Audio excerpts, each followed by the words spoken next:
Thank you, Mr President. I rise to provide my response to the State Budget 2022-23. And well, a lot has certainly changed since we last stood here responding to the previous State Budget, which I think was barely 9 months ago, so it was slightly delayed again last year. As we have now before us a new Premier, a new Treasurer, a couple of elections that have occurred in the meantime, including in this place and federally. And I think it's fair to say that the 2022-23 budget has been delivered within a very different political landscape than last year's. The political tectonic plates have well and truly shifted, and that shift has been wrenched into sharp focus by the recent federal election and its results. It's been interesting to see pundits and commentators alike now seeking to make sense of this fairly extraordinary result through perhaps the belatedly recognising the community lens that was brought to that election, which prioritised climate change action, integrity and gender equality and inclusion, very much as key themes. And here at a local level, new Premier Rockliff, in a media release on the 8th of April, undertook, and I quote, to lead a government with integrity that is courageous and accountable and delivers on its commitments, but above all, a government with heart. And importantly, in that same media release, the Premier stated a vision for Tasmania that was it be a place where everyone feels valued, included, encouraged and supported to be the best they can be.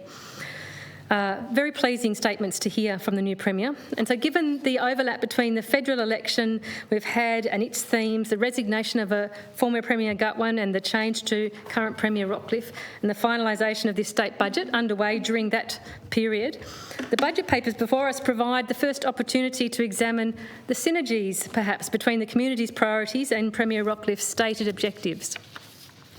To assess whether and how well the 2022 state budget reflects the acknowledged need to improve a respectful relationship between community and government and between the executive and parliament, while delivering a coherent plan to place Tasmania on a sound fiscal footing. However, for all intents and purposes, Mr President, it appears that this state budget, despite having its bags packed perhaps, has missed the zeitgeist train, I think. It lacked the agility perhaps to jump aboard the compassionate, the cost of living, climate action, integrity and gender equality carriages as they left the station. Mr President, we know that a state budget, whether national or subnational, is more than a mere set of numbers. It's not just a ledger tracking incoming and outgoing monies. It's also a significant statement and expression of a government's public policy prioritisation. And additionally, it must be acknowledged that since 2020, national and state governments and treasurers have faced extreme challenges. There was no pandemic budget blueprint, either for treasurers to follow nor for others to evaluate those pandemic-constrained efforts. However, the recent announcement that come 30 June, the government intends to lift all COVID-related public health directions, meaning Tasmania will be formally no longer in a pandemic.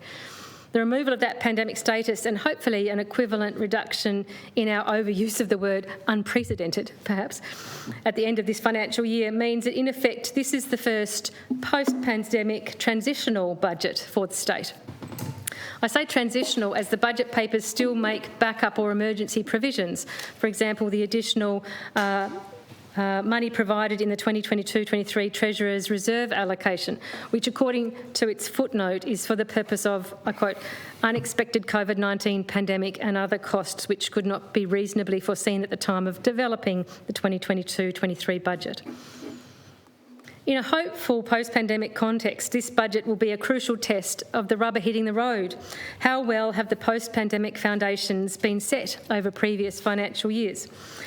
Are we entrenching social and economic intergenerational disadvantage, or have we seized opportunities to reorientate, to restructure, to tackle head-on those inequities and divisions?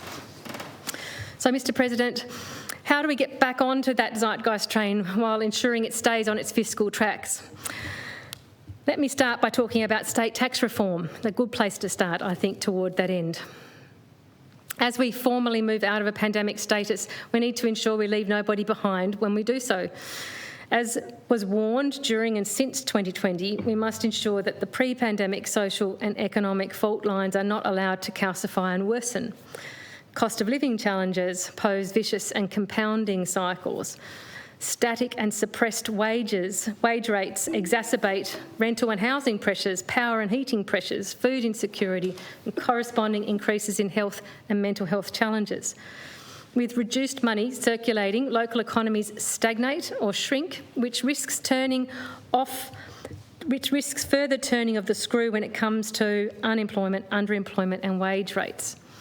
So, Mr President, this is not a theoretical or even hypothetical situation and scenario. It's a description of the real-life experience of many Tasmanians, and I'll talk a little later more about cost of living. So, on the one hand, while there may be a cautious welcome of the larger than projected new operating expenditure in this budget over the forward estimates through until 2025-26. However, on the other hand, there's an understandable concern over the lack of a plan other than an indicative and movable timeframe, identifying strategies to manage and reduce the expected larger cash deficits and the increase in net debt to $4.9 billion by the end of the financial year 2026. According to Saul Estlake, this net debt figure, and I quote from him on the 26th of May, is equivalent to about 11.3% of forecast gross state product, the highest this percentage has been since 1998-99. Mr President, clearly sometime down the track, debts will need to be serviced, as will interest on that debt, while at the same time community services and support will still need to be provided. In this context, it's also worth noting the recent policy decisions such as reductions in land tax, which will see the state revenue reduced by $173 million over the 4 years through until 2025-26, without any objective or rigorous mechanism by which to evaluate the benefit of this policy change for the broader community. This was a giveaway of state revenue, Mr President, targeted to achieve no social or equity outcomes, simply a gift, extra money into the pockets of those who were least likely to need it. And we've also had the member for Murchison point to this and also point to the other gift, the loss of state revenue that we have projected with the reforms coming through the gambling bill that was passed here last year, where we're going to see $500 million worth of revenue to this state lost as a gift through heavily discounted, unnecessarily discounted tax rates in casinos applied to poker machines and to Keno.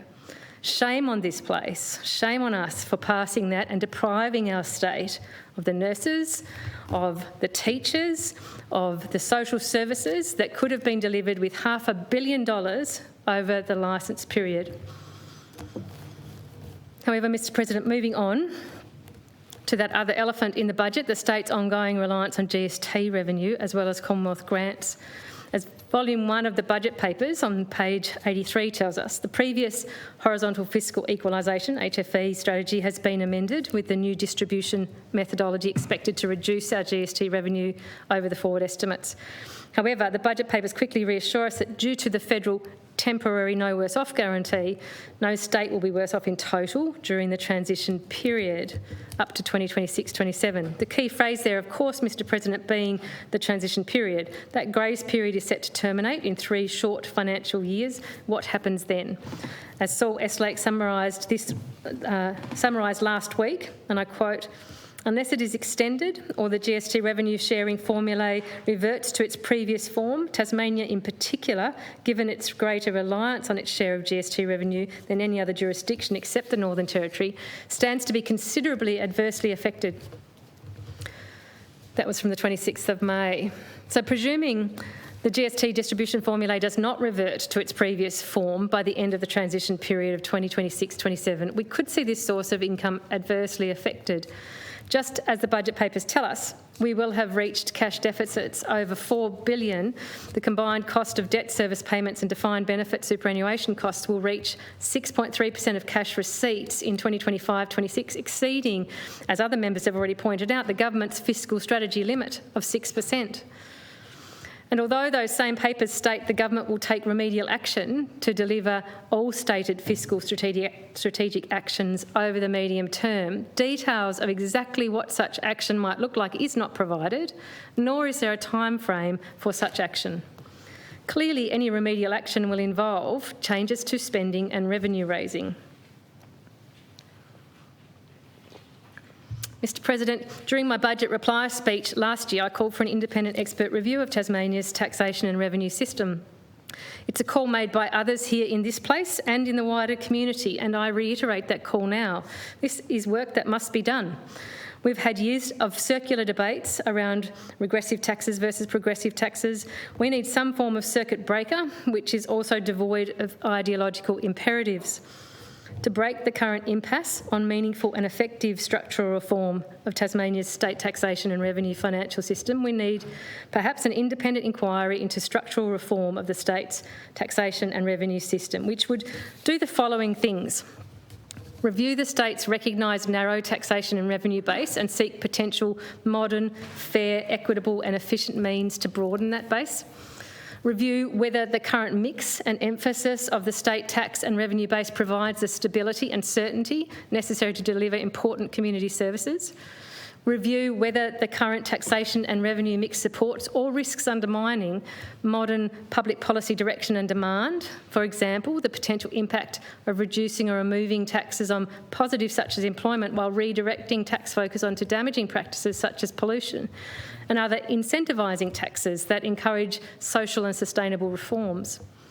We would review any current revenue foregone options formalised within our current state tax and revenue mix, and identify any required transitional timeframes and support, including funding to assist those most affected by any proposed reforms.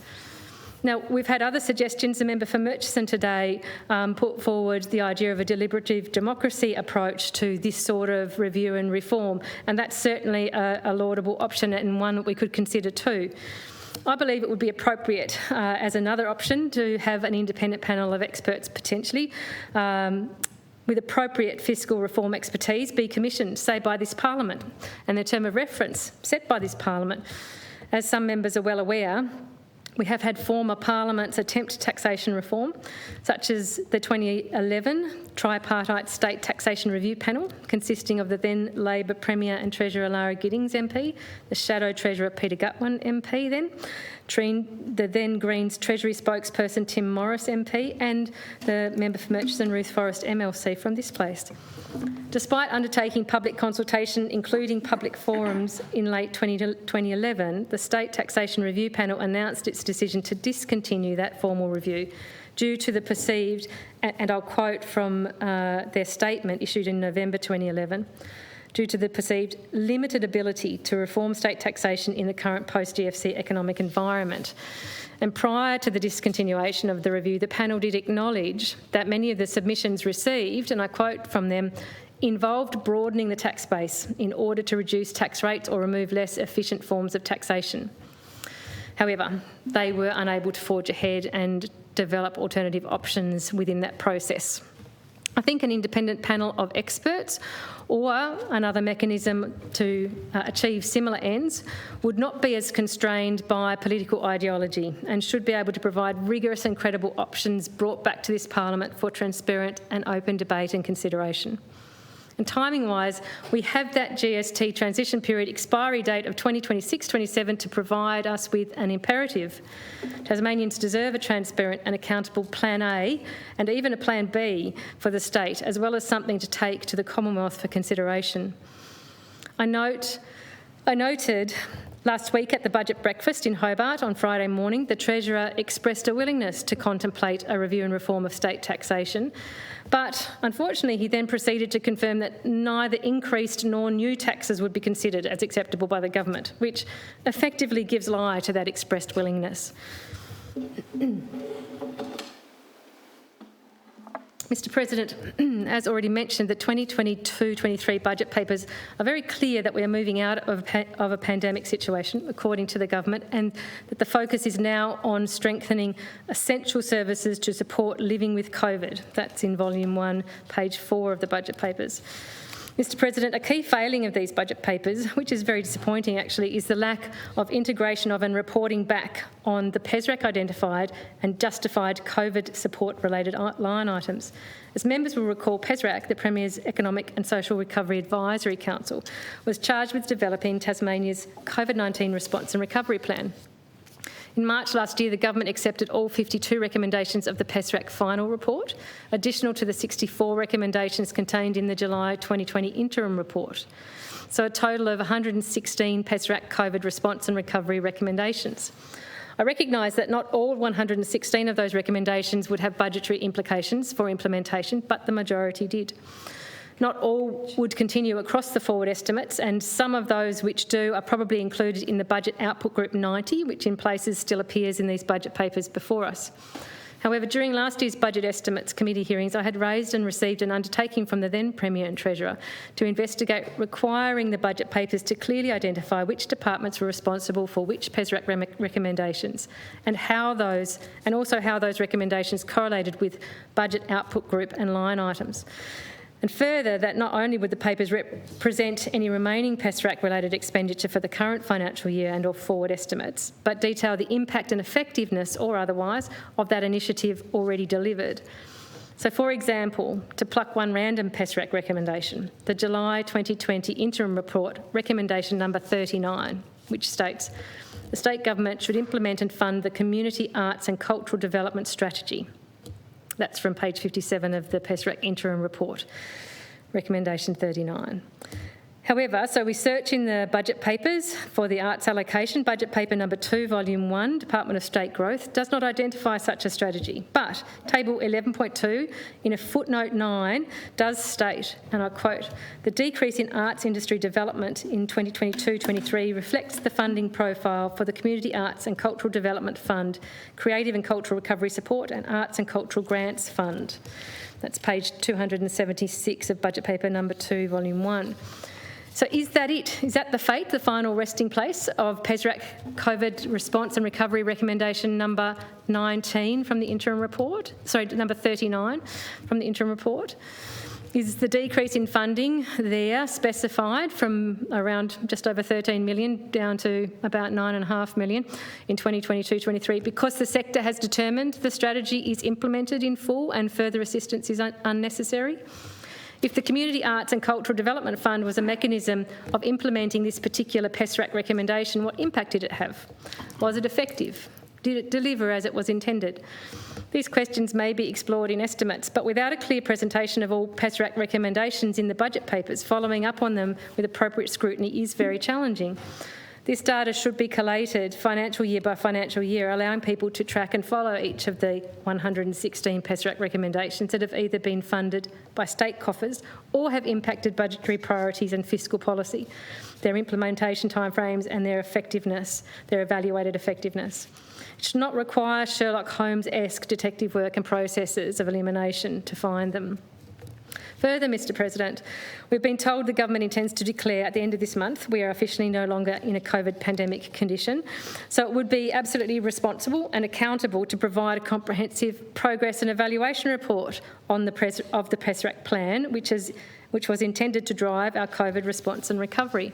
How effective were the PESRAC recommendations? Wholly, partly, not at all?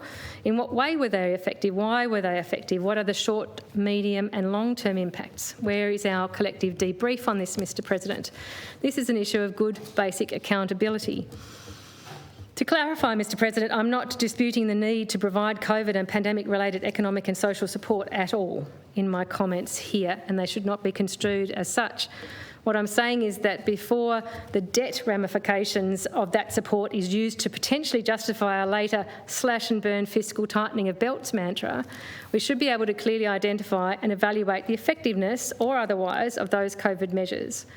It would make good public policy sense as well. As previously recognised, there was no how to cope with a protracted pandemic crisis blueprint for governments or treasurers. However, we have been developing a de facto blueprint on the run. If future need arises and future governments and parliaments need to contend with similar challenges, how will they evaluate our COVID-19 response? A proper detailed benchmark and indicator budgetary framework would be responsible and invaluable corporate knowledge. And while on the subject of benchmarking, I do want to note and acknowledge the inclusion of strategic actions detailed in the Fiscal Strategy Progress Papers, against which the 2022-23 budget progress is reported. That's in Table 3.1, Budget Paper number 1, pages 32 to 37. This is a form of clear and measurable progress indicators which ideally can be compared from one budget to the next. Table 3.1 of Budget Paper number 1 is a good start. It shows evaluating and measuring budgetary deliverables against intent and goals can be done and has a place in budget papers. We need to see such systematic articulation of concrete strategy actions with respective measurable performance and delivery indicators applied more rigorously through the budget and other public policy deliverables. And just before I leave the PESRAC-free zone in the current budget papers, it's worth noting, Mr President, the Tasmanian Government coronavirus.tas.gov.au website states the following, and I quote, "In 2020, the Government accepted all of 116 recommendations from the 2 reports produced by PESRAC. Progress on the delivery of PESRAC interim recommendations will be publicly reported in the first half of 2022. Well, we are now coming to the conclusion of the first half of 2022, and this is news to me. It also appears to be news to Treasury and those working on the budget papers. I would welcome such a progress report on the delivery of PESRAC recommendations, but I would have thought much of the relevant data would have been financial and therefore could have been incorporated into these budget papers and facilitated this reporting back. So I certainly would appreciate an update from the government, if possible, detailing when we can expect this publicly promoted progress report for the implementation of the PESRAC interim recommendations."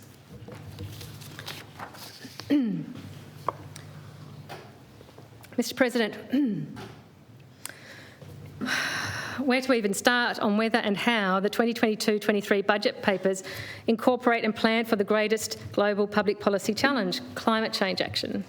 Sadly, Mr President, I'm not even at risk of preempting an order of the day here. Despite being tabled downstairs, we do not have a clear timetable from the government as to when they're going to prioritise debate on the long-stalled Climate Change Amendment Bill 2021.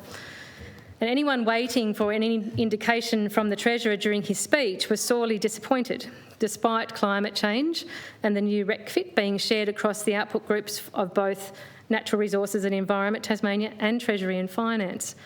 Sadly, progress on the long overdue climate change bill is literally relegated to a footnote in these budget papers. Footnote number 6 of table 12.6, budget paper number 2, volume 1 to be exact. And I quote from that footnote, "The budget's next climate change action plan is under development pending the passage of the Climate Change State Action Amendment Bill 2021. That's page 319, budget paper 2, volume 1. And therefore, the corresponding table can only indicate an intention of more than $90,000 to be required should the bill be passed by the Parliament sometime during the next financial year. Given the urgency expressed by many sectors and individuals in the community for comprehensive climate change action, and also a very keen awareness for compliance, monitoring and reporting, etc., I'd be very surprised if this indicative amount in the budget footnote is sufficient. It's also worth noting that it does not appear any new money has been allocated to the Climate Change Action Plan. Instead, we are relying on the funding provided in the 2021-22 budget to continue implementing what's described as the whole of government plan to guide the government's activity on climate change. That's from budget paper number 2, volume 1, page 309. The budget speech, delivered barely 5 days following a federal election that was christened the climate election, was a missed opportunity. It was an opportunity which should have been seized to clarify and commit to prioritising Tasmania's climate change action legislative and regulatory framework. That it wasn't is quite mind-boggling. It also raises concerns that the lack of urgency exhibited by the government on this pressing, critical matter, which has clear synergies with the current cost of living crisis as well as human rights considerations, it reveals a worrying and unwarranted complacency. Mr President, the least an engaged and responsive government should have provided in its budget papers is detail on a clear timeframe by which it was expected parliamentary debate on the Climate Change State Action Amendment Bill 2021 was to have commenced. This should also have been underscored with an intention to commence debate in a timely manner to ensure the Parliament has dealt with the bill in whatever manner that may take prior to the upcoming November UN COP27 meeting, so that Tasmania's regulatory regime could be included in Australia's report to that global meeting. Additionally, implementation allocations for that bill based on modelling could have been allocated across the forward estimates. Mr President, I now move on to discuss the long-promised, long-overdue state political donations disclosure reforms. Surprise, surprise, the Attorney-General just this morning tabled the Electoral Disclosures and Funding Bill 2022 in the other place. I say surprise as it coincides with growing consternation that on the one hand the government is touting the need to make our local government tier more democratically robust, when at the same time it has left this inexplicable gaping hole in the fabric of our democratic accountability and governance for the past 4 years, which has in turn, I believe, left a gaping chasm on which public trust in our system of governance teeters. Mr President, we all know why this legislation is an essential no-brainer. Voters deserve to know before they go to the ballot box who has paid what to whom, who is bankrolling and seeking to influence the outcome of an election or government policy. It's as simple as that, really. I've not had the time or opportunity to examine closely the long-awaited bill tabled this morning, but at a swift glance, alarm bells are beginning to grow louder. This bill will serve, actually, as a defining test of just how genuine Premier Rockcliffe is when he claims he intends to lead a government of integrity and accountability. Will his premiership be defined by the fact he presided over ushering in the nation's most robust and thorough political donations disclosure regime, or will he again allow Tasmania to languish in the embarrassing bottom position of having the nation's worst and weakest political donations allowed regime? Currently, there are deeply concerning indications that the undemocratic habits are going to remain entrenched no matter who is at the helm in this government. The government is happy to leapfrog its own remaining legislative priority agenda by bringing in other legislation under the guise of urgency, which impacts on people's democracy and capacity to participate in it.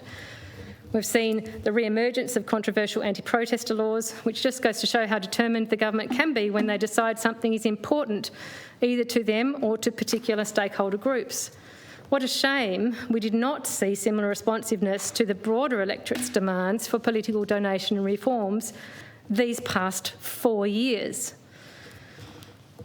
And then suddenly out of the blue we were told last week local government voting reforms are an absolute must. And I agree that standardising compulsory voting would strengthen our democracy, but I'm not convinced it's so time sensitive it needs to take precedence over the state budget scrutiny process. Mr President, there is a bizarre tone deafness to this sudden and determined top-down, non-inclusive meddling with people's democratic rights and election processes, which seem to suit the government, while the grassroots groundswell call for rigorous and real-time political donations disclosure reforms was essentially fobbed off by this government for 4 years. One cannot help but think that if concern to strengthen the democracy of the local government election tier was genuine and altruistic, also introducing rigorous real-time political donation disclosure laws in time for the local government October elections would be an equally important democratic and transparency reform to make. However, it appears the government's sudden local council election changes took the Treasury by surprise too, as there is no provision that I could find anywhere in the budget papers or in the Treasurer's budget speech for funding any additional education or implementation requirements of this mooted reform. Mr President, there is an allocation of $1.6 million for the current local government review underway, which according to the Treasurer's speech is examining, and I quote, the future role, functions and design of local government and the structural and legislative reforms required to meet these objectives. But this review was apparently excluded from the current decision on local council compulsory voting and changes to the voting method.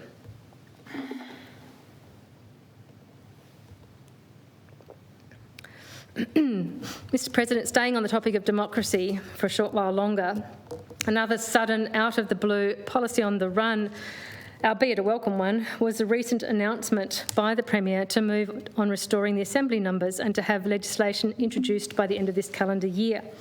This will clearly be an investment in both the robustness of our parliamentary democracy and encouraging improved diversity and inclusion. Again, clearly an announcement outside this budget process, with no provision made across the forward estimates in these papers that I can see for any planned education or implementation costs between debate and potential passage of that proposed bill and the next general election when it's planned to come into effect. Clearly restoring the numbers as they were in the other place, 5 electorates of 7 members, would also restore the integrity of the Hare-Clark quota, while minimising any cost or potential voter confusion associated with electorate boundary changes. I would also urge that serious consideration is given to the potential for including dedicated Tasmanian Aboriginal seats in that reform process, additional to the straightforward restoration of those 5 electorates to their pre-1998 numbers. Mr. President, I cannot help but wonder that if there was a continual representation of the Tasmanian Aboriginal community in this Parliament, whether we'd see a more prominent representation of their needs reflected in budget papers such as the ones we have before us. While it's good to see the ongoing investment in the important and federally shared Closing the Gap program, I do note that after its slight increase in allocation in 2022-23, the funding does fluctuate across the forward estimates. The 2022-23 $500,000 allocated to the implementation of the 24 recommendations made in the 2021 Pathway to Truth-Telling and Treaty Report is good to see here, Mr. President, and I welcome it. But that really is a minimal down payment, I would think, on such a crucial and significant ongoing process. I do consider it odd there is nothing further allocated across the forward estimates. And again, it would be very useful to see a breakdown of exactly how those 24 recommendations would have been benchmarked and implemented and evaluated. So a task for estimates, perhaps. And further, while I appreciate that the truth-telling and treaty discussions will be ongoing and an evolving process, I think it would be good, prudent forward planning for a recognition that resources and allocations are going to need to be put aside for future uses and redress. And we are seeing the government do that in light of other mechanisms such as the Commission of Inquiry into Institutional Child Sexual Abuse.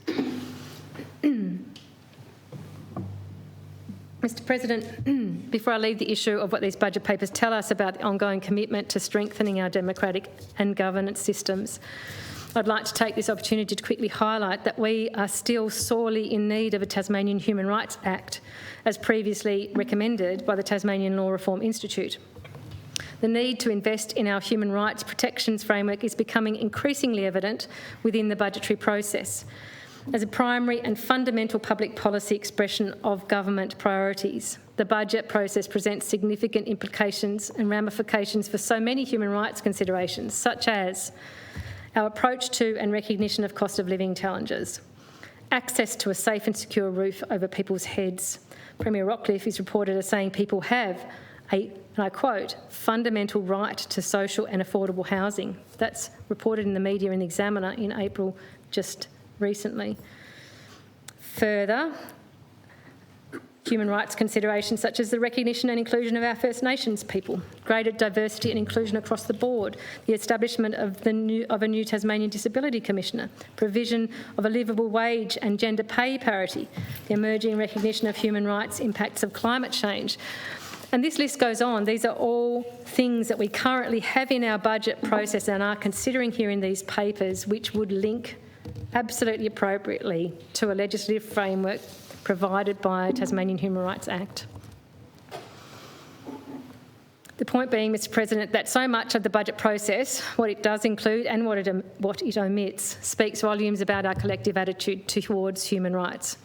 It's appropriate and necessary to point out that a Tasmanian Human Rights Act is a crucial plank to be included in any plan to strengthen our governance, our democracy and accountability foundations. Mr. President, I now come to the 2022-23 budget paper's inaugural gender budget statement. I will say at the outset that we would never have expected the first iteration of such a mechanism to be perfect or entirely comprehensive. there would always have been a willingness to embrace a genuine effort, one that perhaps clearly pointed the way to intended improvements and developments in future years. However, what we were delivered unfortunately fell short of even that, which is a genuine shame, as there had been a real sense of hope in relation to the commitment to produce this statement. The unanimous support for the recent debate on the need for genuine gender-responsive budgeting and a rigorous gender budget impact statement that occurred in this place on International Women's Day this year, and the subsequent commitment from the government fueled that sense of hope. People felt that there was a shared and common understanding of what was required to meet the intent of a gender budget impact statement, that we were on the same page.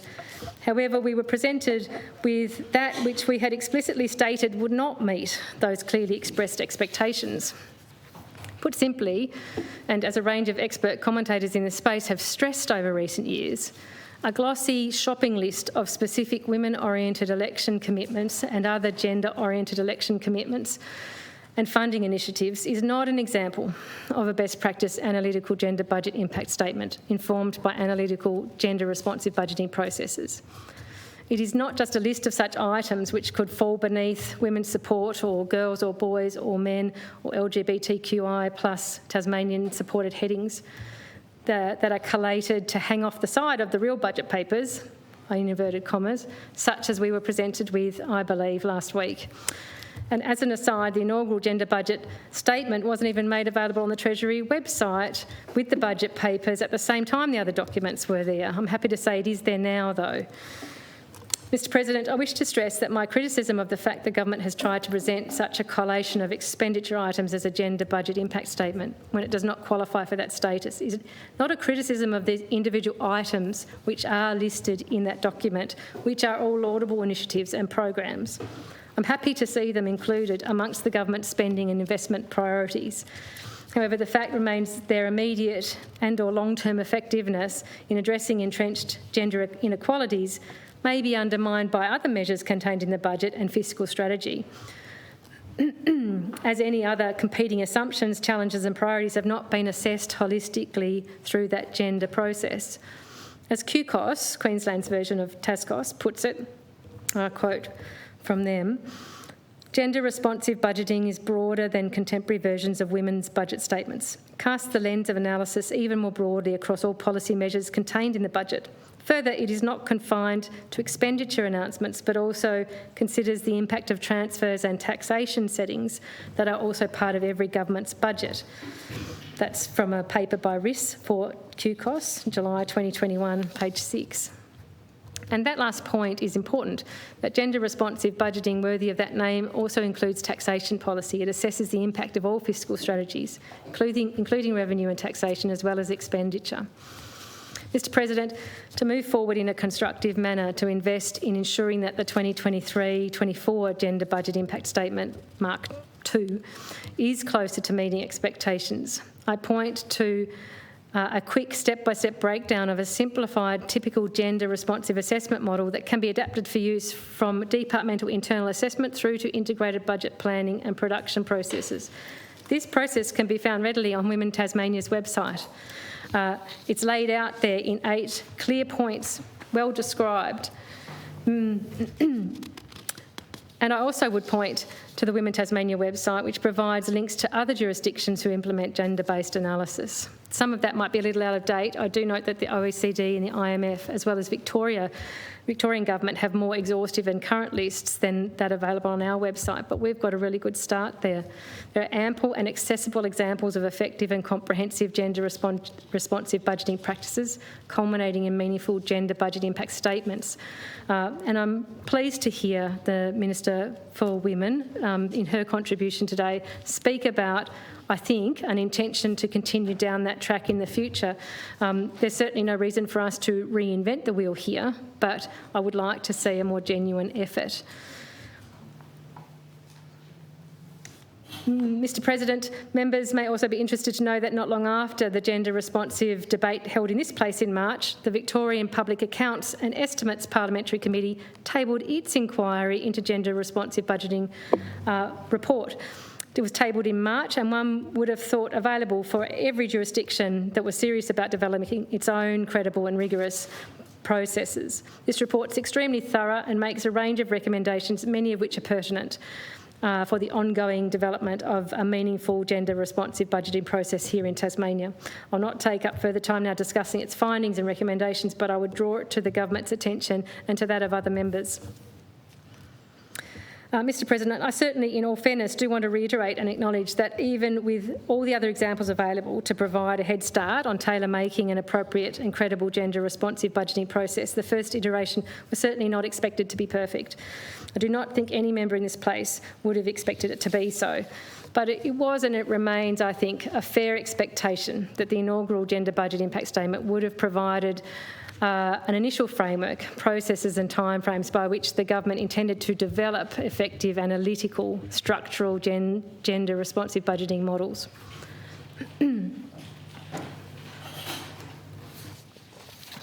Mr President, I'll move on and return, as I mentioned earlier, to the cost of living, which I note many other members here have also addressed in their contributions.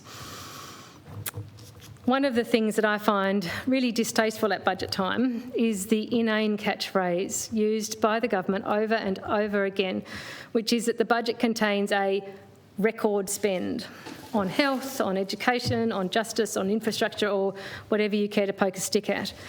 Completely inane comment, Mr President. Given inflation, in order to invest the same value as last year, you have to spend more. And just because you're spending more doesn't mean you're delivering more.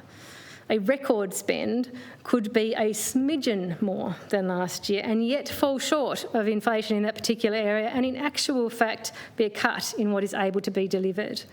And of course, the other offensive thing about this government crowing of record spends at every turn is that every single household in Tasmania is spending record amounts on a whole range of fundamentals in their budgets.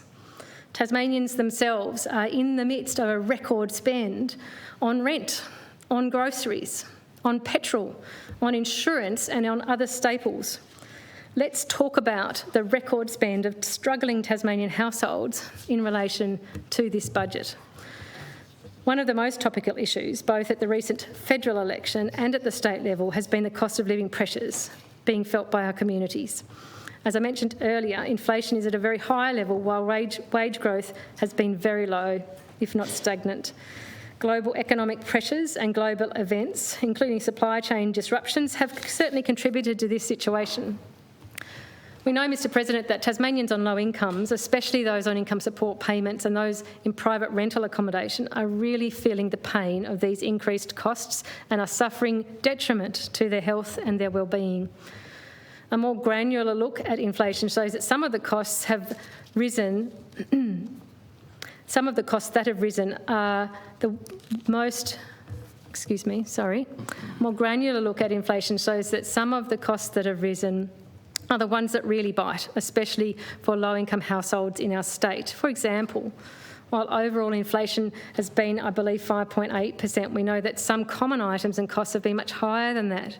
Beef, 13.1%, vegetables 9.2%, petrol 45.6%, house prices 18.7%, tertiary education 7.4%, pet costs 6.6%, insurance 9.6%. The impact of these steeply rising costs, and those are just a few examples, which are really core costs in many households, is a vicious spiral downwards for those who are in poverty or at risk of poverty. At this time of the year, we are particularly mindful of energy costs.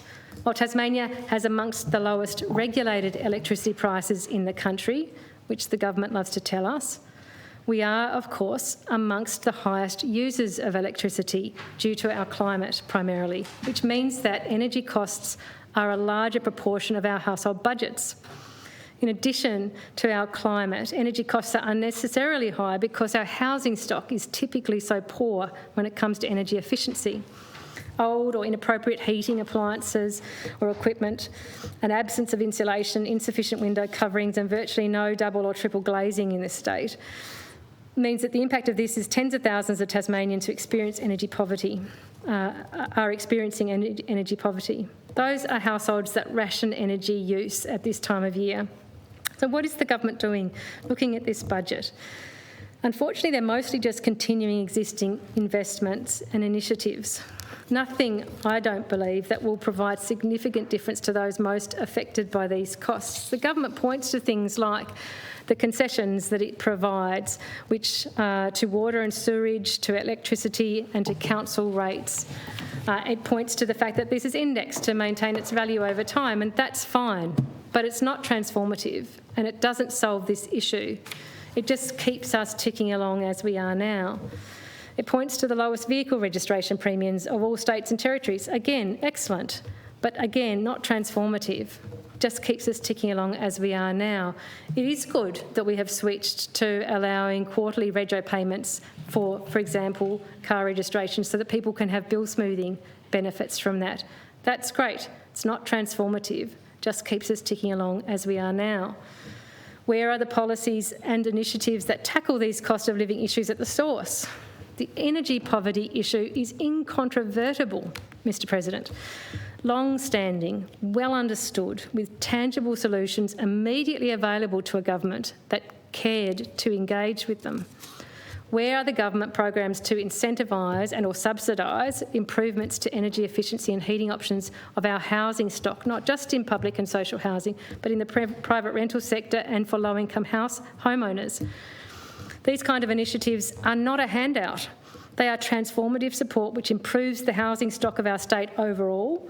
They not only address the energy poverty and alleviate the harm it causes for that household, they create jobs in energy assessments and audits to be done, and in the work generated in the installation and maintenance of the appliances and the other measures that would be funded through that program. This isn't new. We've done it before in limited ways, yes, but we could do it again right now this winter. Ironically, this government seems more inclined to provide a handout, for example, through increased funding to emergency food providers, than to design and fund readily available initiatives that would be a hand up for both those directly benefiting and for our economy overall. And in that, I certainly don't disparage the additional funding for emergency food providers. It's the only thing keeping some families going. Mr. President, I've heard trite pronouncements from members in this place claiming to support the philosophy of a hand up, not a handout. These claims are shown to be hollow indeed when we look at many of the actual decisions in this budget and the policies pursued by this government. I challenge any members who have made such pronouncements in the past to do an honest audit of your government's policies and funding decisions, including those handouts provided, for example, through the land tax cuts that I spoke about earlier. Mr. President, I also have to wonder whether there is a genuine interest from this government in seeking good policy solutions to cost of living pressures on low-income households. Are we even making the most of learning from the opportunities that are arising around us? One quick example. Recently, when petrol prices spiked, the government laudably decided to offer free buses for 5 weeks. This was a wonderful opportunity to test and learn what impact that policy would have on the Tasmanian people, their access to transport and their ability to manage cost of living pressures, their engagement also with their community, with education and with employment. What did the government do to evaluate the full impact of that temporary policy to inform our understanding and be able to consider its potential value as a permanent policy, for example? How have we captured and fully reported on the social and economic impacts of what was essentially a policy pilot of free public transport in the state? And for clarity, in asking that, I don't just mean the documentation of patron numbers on buses, but a more nuanced analysis of the social and economic effect during that 5-week period. What shame it would be if we had wasted that opportunity to inform ourselves on what may well have been a game-changing policy worthy of being pursued more permanently. Mr. President, a key part of the cost of living equations in this state is housing, so I'll move on to that area. We know that things are looking grim, especially for those Tasmanians in the private rental market, although we know that also as interest rates are expected to begin rising for the first time in a decade, we will see homeowners also begin to feel the pressure, especially those that have large mortgages due to having purchased during sharply rising house prices.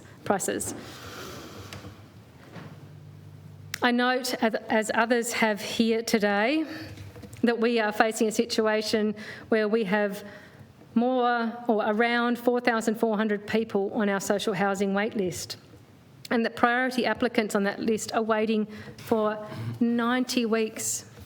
I've worked in the community sector for 20 years before coming to this place, Mr. President. I don't remember a situation quite like that in my time, certainly not during the time I was focused on social policy in the decade leading in to being elected. This is an appalling situation and a dramatic expression of the need that is there in the community. We also know that the NRAS scheme is ending and people are facing a homelessness cliff as their subsidised rents under that scheme that have been in place for a decade are about to disappear. And I, as others have expressed here, don't believe that it's good enough for our current housing minister to say that he's writing to the federal minister about it. It shouldn't be a buck that's passed. And I also don't believe it's good enough for him, the housing minister here, to say that those who are affected can ring Housing Connect and seek support. We know that the result of that will be that they will end up being 4,401 on the waiting list, and they will wait their 90 weeks, and in the meantime they will face extreme urgent homelessness. This situation has been known for a very long time. The state government has had time to come up with a targeted response for these NRAS tenants. I believe I began asking questions in the first budget I participated in this place in 2019. What's going to happen when the NRAS comes to an end? What will we do with those tenants? I believe it is cruel that they are now at the 11th hour and facing homelessness, many of them in their elderly years. Even if they secure new affordable tenancies, the impact on their health and well-being, having gone through the uncertainty and the trauma of this process, is unacceptable. The budget papers indicated a $538 million investment into social and affordable housing and homelessness initiatives, $204 million of that in 2022-23, I believe. The government claims we're on track to build 1,500 homes by June next year, which I very much hope is true.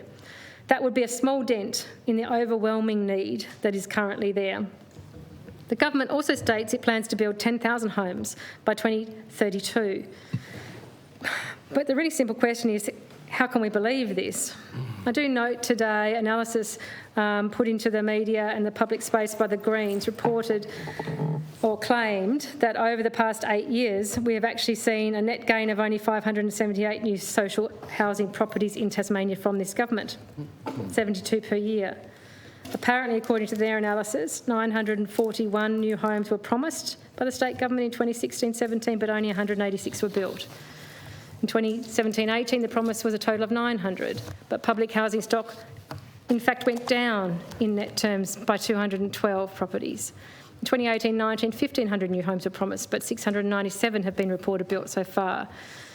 So despite impressive sounding promises announced and often re-announced to milk maximum kudos from them, it appears that we see very little delivered by this government. No wonder then that we have seen no tangible improvement on the ground in those services that are trying to support the ever-escalating number of Tasmanians struggling to find an affordable home to live in. No wonder we're seeing eye-watering wait lists and waiting times. Given this history, it's hardly surprising that the commitment to build 10,000 homes by 2032 sounds like a pipe dream from this government, especially when we see in the budget papers that the investment allocated to this initiative is largely pushed out to future years. The government may dispute the analysis put forward by the Greens today, but to do so it should more clearly present accurate data that shows the movements, the additions and subtractions from our public and social housing supply, and not just default to grandstanding re-announcements. Mr. President, the budget papers outline funding to progress the establishment of the Housing Authority as part of the disappearing of the Department of Communities Tasmania. I remain highly sceptical about the breaking up of this department, including the costly and complex process of creating a housing authority with yet another skills-based board and bureaucratic framework to create. And of course, the removal of responsibility and accountability somewhat from the minister, putting it at arm's length, where any political heat will be felt much more mildly by the executive government. The Housing Authority will be tasked, we are told, with building and acquiring the promised homes and partnering with the community housing partner organisations to increase supply. As I noted earlier this year in my reply to the Premier's address, the proposal is to align the new authority with infrastructure and state growth. But of course, the remit of the current Housing Tasmania covers much more than just building things. The planning, provision and management of public and social housing isn't just property development, it's community building and shaping. It's social services to support individuals and families in their capacity to access a safe and secure home. Housing Tasmania currently covers the planning, funding and oversight of the full suite of Housing Connect services, including homelessness services and rental supports. This is embedded currently in the community sector and intrinsically connected with a range of other social and health services. And I ask again, what happens to these connections and the provision of integrated, effective services when Housing Tasmania is taken out of a department focused on communities and reconfigured as a statutory authority situated in a department focused on infrastructure, with the undoubted primacy that gives to property development as a standalone activity? Will the full spread of the current Housing Tasmania responsibilities and the skills, experience and accountabilities required to plan and administer them be successfully undertaken by an independent statutory authority under a skills-based board? These are questions that remain unanswered, Mr President, and I'll be very interested indeed to see this proposed authority in its detail and the proposed skills mix of the board that will be put in place to run it, and how we go about delivering the services that are currently covered in the Department of Communities Tasmania in that space. I note in the budget papers the funding provided to support the development of ancillary dwellings. We're given to understand that there are 185 dwellings being developed, I presume now, and a further $2.5 million is being provided for 250 further dwellings. These ancillary dwellings, essentially granny flats, are described as new long-term rental stock. That's a quote. But let's be really clear here, there's only a requirement that these dwellings be offered as affordable rentals for a period of 2 years, I believe. And by no stretch of the imagination is that long term. We are in the midst of seeing the cessation, as we've just discussed, of the NRAS scheme, which locked in reduced rents for a period of 10 years. And now that it is coming to a close, we're seeing tenants exited into homelessness. 2 years is not a long-term rental, and we risk pushing this problem down the road. What is the government's expectation of what will occur at the end of a 2-year lease period, I wonder? Sadly, I believe it would be my expectation, actually, that with certainty that we will be here in a couple of years' time talking about Tasmanians becoming homeless after their 2-year stretch in these properties comes to an end. And similarly, we see the private rental incentives program provided with a further $9 million over 3 years to encourage property owners to make their properties available to low-income households on subsidised rents. And this is described in the budget papers as, and I quote, stable housing for Tasmanians renting in the private market with 2-year lease terms designed to support families and reduce housing stress. Yet I note in the papers that there is investment in this scheme which seems to fall away in the forward estimates. Is it that funding for this scheme is not budgeted to continue through the forward estimates to 2025-26? I will not have a chance to interrogate this in estimates, but I encourage those in the other committee to do so. How many tenancies are in this program now? How many more are expected in each year that it's funded? Are current leases expected to be renewed with the subsidy remaining? Are leases that will be signed in 2022-23 and 2023-24 expected to be renewed with the subsidy remaining when they first expire after their first 2 years? Don't lose those thoughts. Mr President, I note also the $36 million outlined in the budget for specialist homelessness services, and some of the investments include the safe spaces across the 3 regions, the youth to independence homes, expansion of Magnolia Place for homeless women and children, the Launceston Youth at Risk Centre and Thine House expansion, and the Devonport Men's Shelter. And let's be very clear, the need for this additional investment for homelessness crisis services is an indictment, in fact, at heart on this government.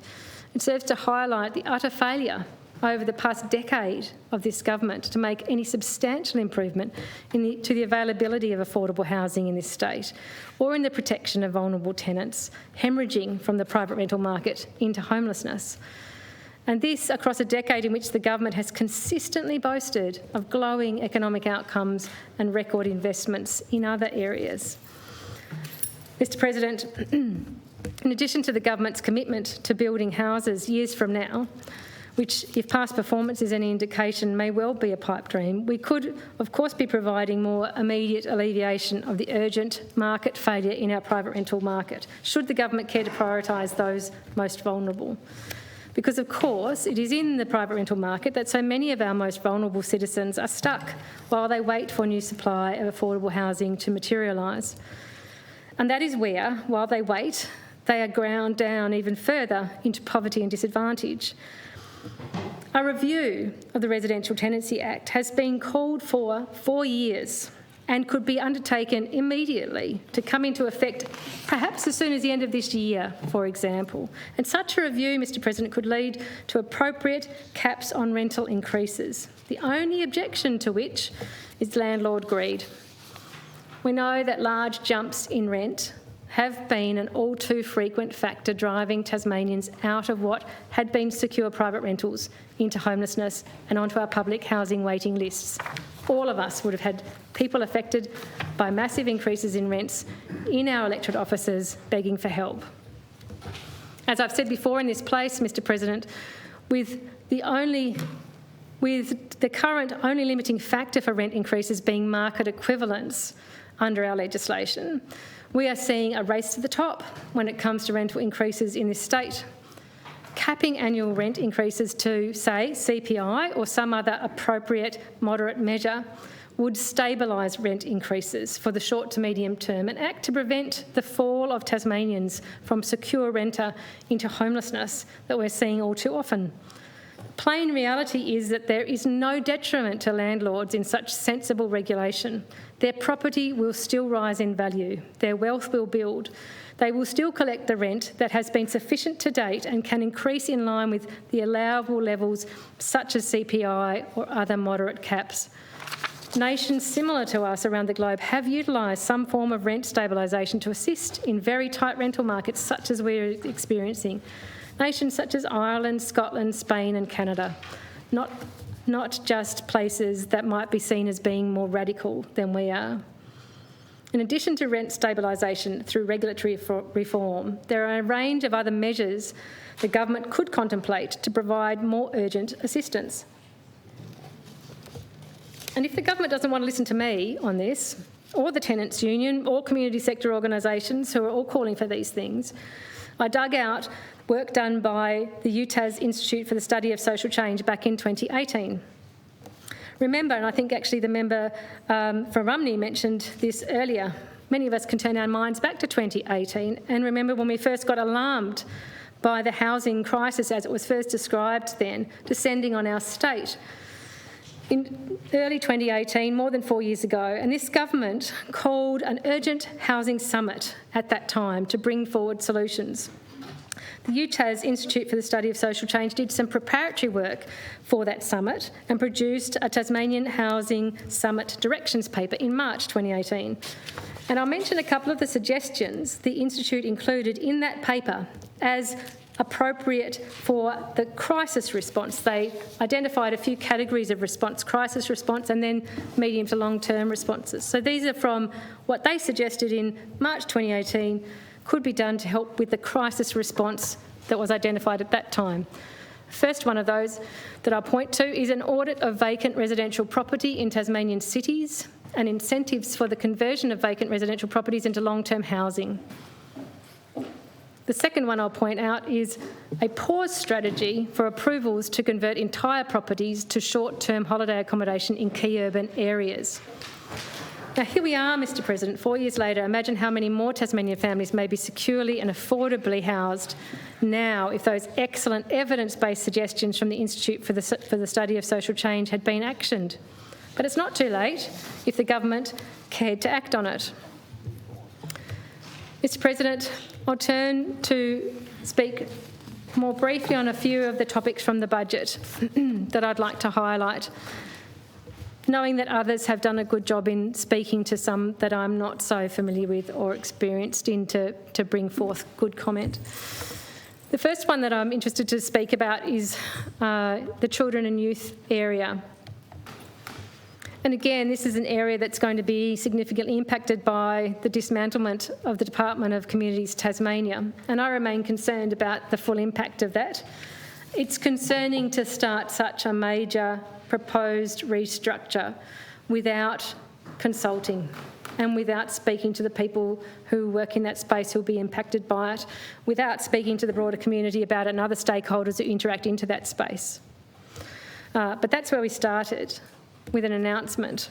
And I remain concerned that the area of children and youth will be conflated into the Department of Education and become part of a larger super department there, just because children are part of each of the remit of those departmental areas doesn't necessarily mean they belong together.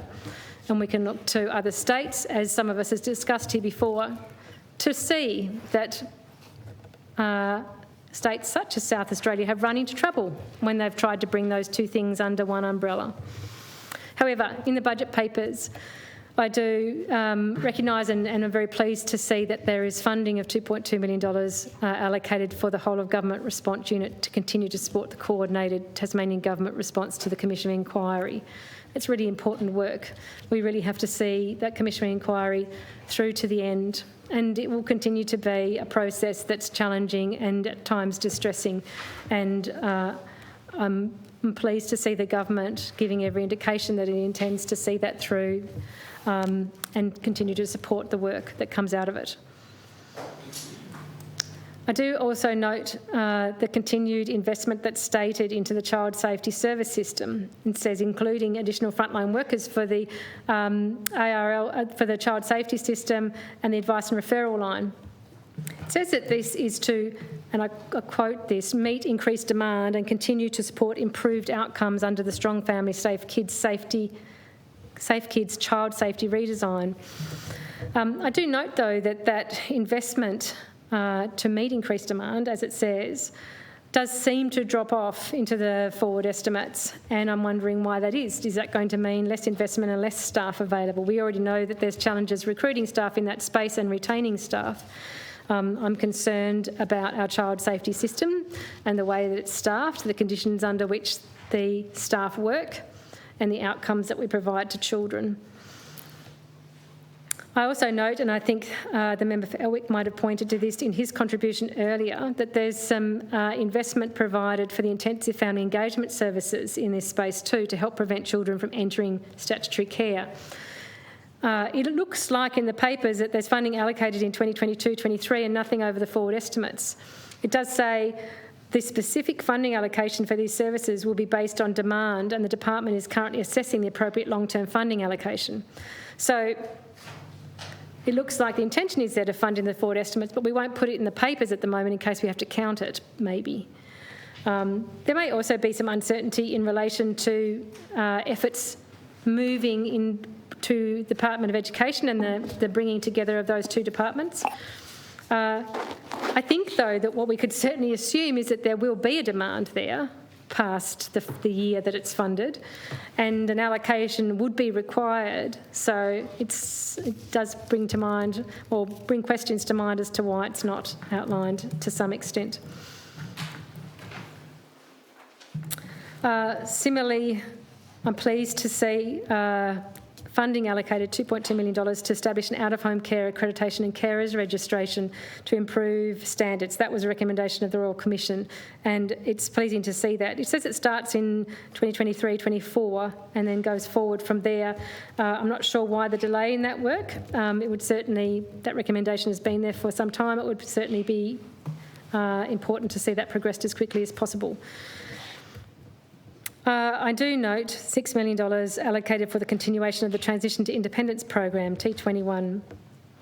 However, that is over 2 years and there's nothing then in the forward estimates. And again, it uses the similar wording from earlier where it says the specific funding allocation for these services will be based on demand, and the department is currently assessing the appropriate long-term funding allocation. So again, we haven't put anything in there, I guess, so we don't have to count it. But we know that it will be needed. So it seemed a little bit disingenuous of the government to do that. Of course, I'm very interested to see what pans out with the Youth Justice Reform Transition Plan. While it's pleasing that we are closing Ashley finally, after nearly a decade of having had it be recommended to close, we do know that the design of what comes next will be really important in setting the tone for how we approach this area of youth justice going forward. I would hope that we will, in the not too distant future, be including in that an approach that accommodates a raise in the age of criminal responsibility to 14 years.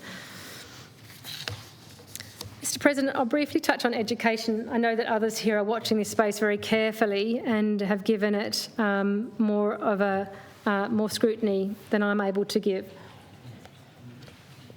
And I think there's some positive things I'd like to point out in this space as well. It is pleasing to see safeguarding children and young people investments made, implementing recommendations from the Department of Education Inquiry report. School safeguarding officers in every government school, we are told. Mandatory professional development training, additional staff to support the investigation of complaints and disciplinary processes for the Teachers Registration Board. All really positive things. It would be interesting though, and again perhaps for the other committee in estimates, to get a breakdown of what is being allocated for school safeguarding officers per school per year. We know that there's something in the vicinity of 200 or maybe 203 schools in this state. It's a fairly modest allocation being made into this space. On my back of the envelope reckoning, it doesn't seem like a very large amount per school. So I'm wondering what that actually means in terms of the outcome and the expectation for that allocation. No doubt Committee B will interrogate that in quite some detail. I think there are some good news stories in the budget in terms of education. $25 million, as the member for Mersey pointed out, to continue to support more students impacted by trauma. That's an incredibly important and valuable investment. The $5 million program to reduce the digital divide for learners, providing more devices. Again, really important equity measures in our schools to be supporting those investments. And it's a small thing, but it's, I think, quite symbolic, the free sanitary items in all Tasmanian schools. Very pleasing to see come about. And I also was quite delighted actually to see continuing investment into expanding the school lunch pilot to an additional 30 schools. I've always been a big fan of that program, and I would dearly love to see it rolled out statewide one day. I note that students with a disability with our needs-based funding model are yet to see that model evaluated and assessed as to its efficacy and what impact it's having on our students. I note that there will be an independent evaluation of the model apparently next year. It's a shame to have taken that long, but I hope that what that means is we will better understand how to tailor or adapt that funding model to even better deliver to students, because I know that there's still ways that we are falling short on that. Infrastructure investment in schools is scattered around the state. I am pleased we're having 6 new child and family learning centres. These are excellent, important, fundamental supports in our communities, and there's even one in my patch coming on board in Kingston, so I'm very pleased to see that. Mr. President, while we can welcome this, I guess the way I've presented it, it's a bit of a grab bag of initiatives and infrastructure commitments, we're still left with a question, and that's what is this government doing or planning to do to make transformative change in our educational attainment in this state, our educational outcomes. NAPLAN data, and as the member for Elwick went into quite a bit of detail on this, and I won't need to, but NAPLAN data over the past decade does not paint a good picture for us in terms of our educational outcomes. We are not improving our outcomes. In fact, in many, we're going backwards. And that's significant for us, the future of our state. Mr. President, while we have had structural changes in extending our high schools to Year 12, which has delivered some improvements in retention at that end of school, I believe we're yet to see an impact on educational outcomes as tracked through our NAPLAN results. And just today, I was hearing reported in the media research that has come out which has mapped the impact of COVID-19 on school attendance for students in Tasmania. And the research found that the attendance rates for children from lower socioeconomic households had been more adversely impacted as a result of the COVID-19 pandemic. Now, that's a further barrier for attainment for those students, which will require a well-developed and effective response from this government. What is our plan for education?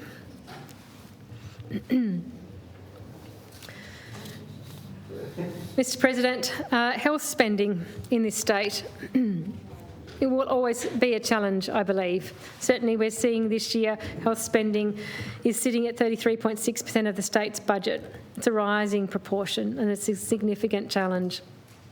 I think the figure was something like $7.3 million per day spent delivering health services in Tasmania.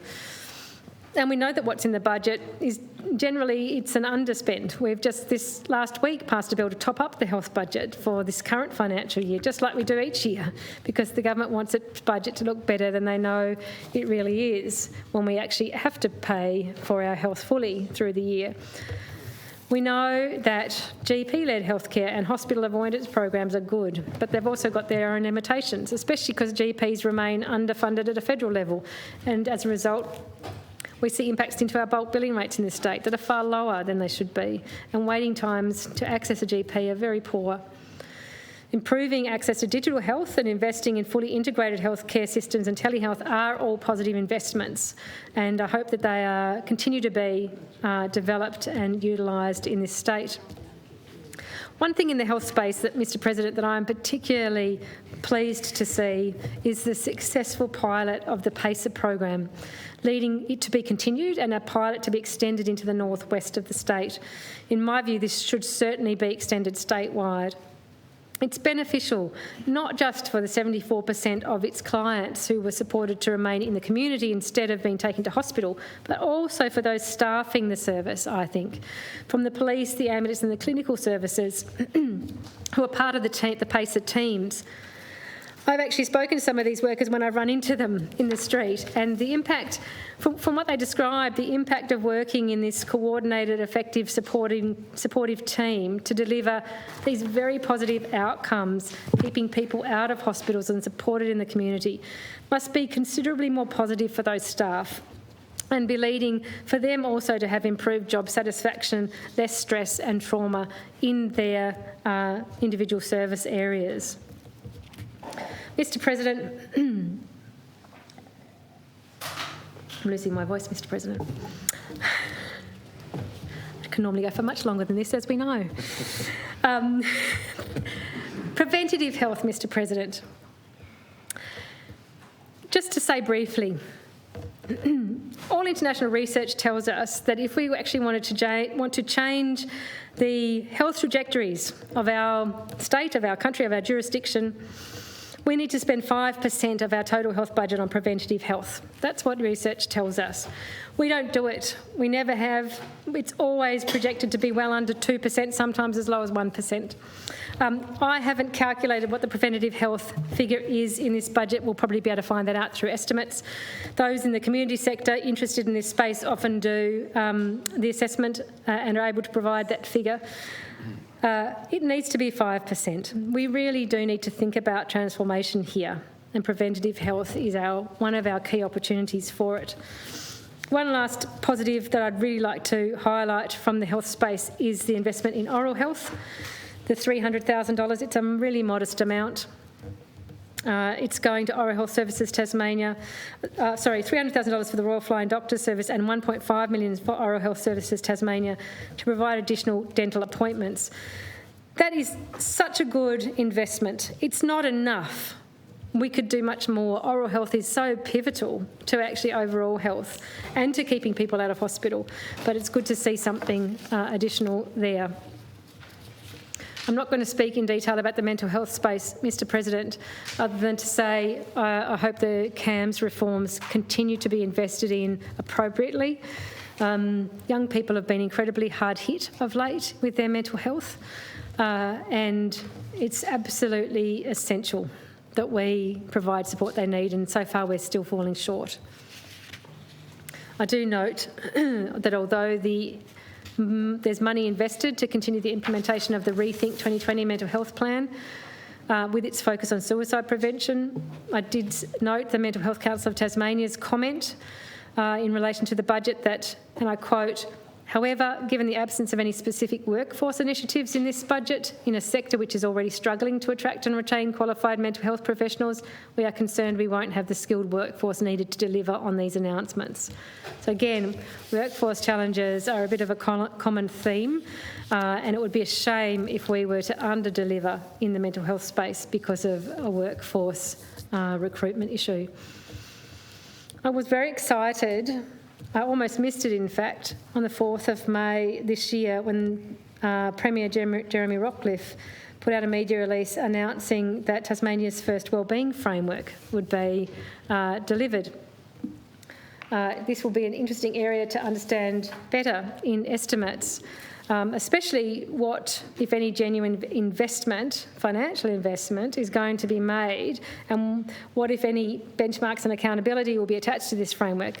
I'm maintaining a positive expectation here because I noted in the Premier's media release that he acknowledged that they're going to engage with Tasmanians to create this framework. And I quote, "to ensure their wellbeing priorities are government priorities supported by the right targets, measures, policies and services." And the media release goes on to say, "Wellbeing can mean different things to different people, but it includes economy, health, education, safety, housing, living standards, environment and climate, social inclusion and connection, identity and belonging, good governance and access and services. Having a set of wellbeing indicators will help prioritise where we need to invest more of our time, energy and creativity so that we can make a real difference to Tasmanians who currently aren't sharing in the benefits of our prosperity in the way they should." I'm so pleased to see that announcement, Mr President. I will remain hopeful that we'll see it well executed as we see the strategy consulted on and developed over time. I'm heartened that there is an indication that there will be benchmarks and targets put in place and that there's such a comprehensive approach to the different areas of people's lives that need to be part of wellbeing. It's exactly the sort of framework with benchmarks and measurable targets that I've spoken about many times here in this place. I was a little disconcerted by the fact that this media release on the 4th of May was put out by the Premier so quietly, without fanfare. I don't believe it got any coverage in the media when it was put out, and I haven't really heard any mention of it since. So certainly during estimates will be an opportunity to speak more of it. But if it is a government priority, if it is something the government has a genuine intention to invest in and to bring forward in a way that has impact and can be foundational and transformative for us, I would have thought they might have been trumpeting it a little more loudly.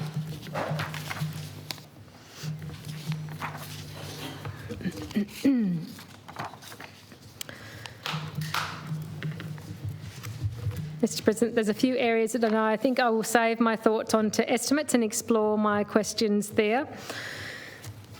And so I might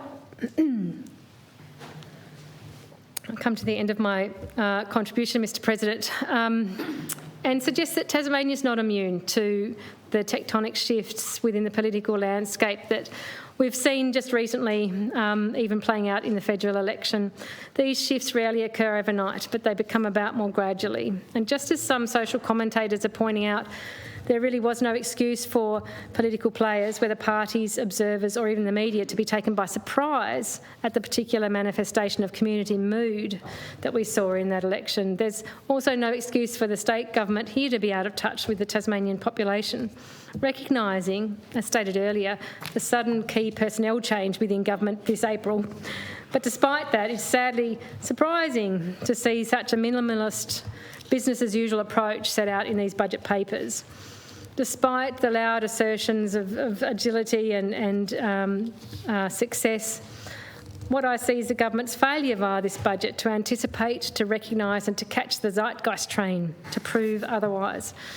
An agile government would provide a fiscal plan detailing strategies for reducing debt levels over the forward estimates, which doesn't rely on blunt tools of cuts and wage suppression. A fiscal plan which also doesn't rely on interstate posturing and fist-waving, but instead includes meaningful and rigorous tax reform. An agile and compassionate government would have focused on identifying and addressing any synergies and disparities in our COVID-19 recovery plan and the growing cost of living challenges.